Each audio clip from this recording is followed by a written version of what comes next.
Un homme entre dans un bar et revendique la propriété en tant que Christophe Collant, le renommant Barispagola. Il y a un silence gêné parmi les clients, alors qu'il est évidemment blanc. L'ambiance change avec des applaudissements et des chants nostalgiques.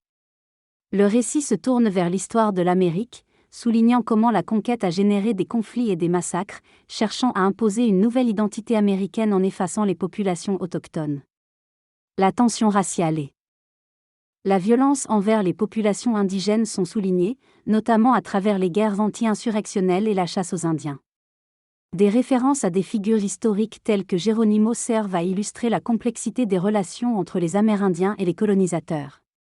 Enfin, l'évocation du deuxième amendement et de la violence structurelle envers les populations autochtones met en lumière les contradictions de la construction de l'identité américaine.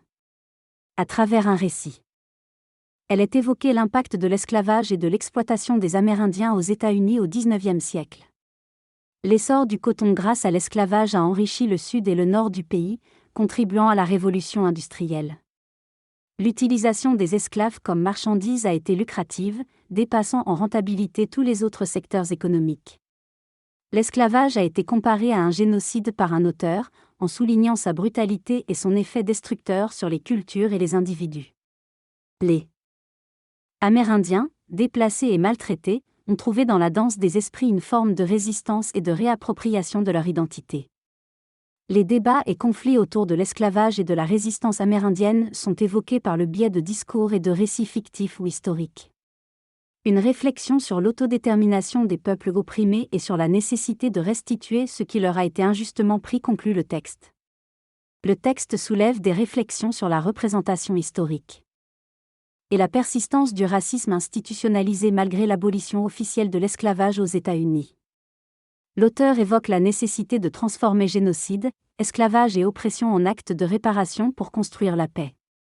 Il relate des expériences personnelles marquées par la violence et traite de la quête de sens dans un monde en proie à la désorientation et au chaos.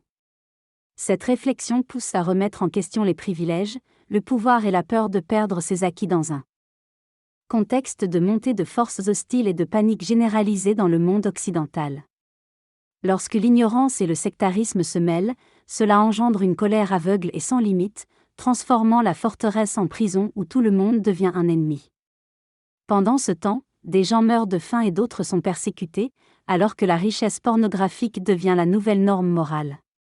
Face à ce chaos, il est difficile de trouver du sens et de l'humanité. Le passé douloureux.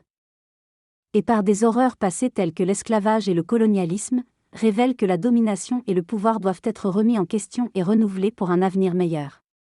Certains intellectuels ont abandonné leur rôle public, laissant place à des opinions sans fondement et des débats stériles.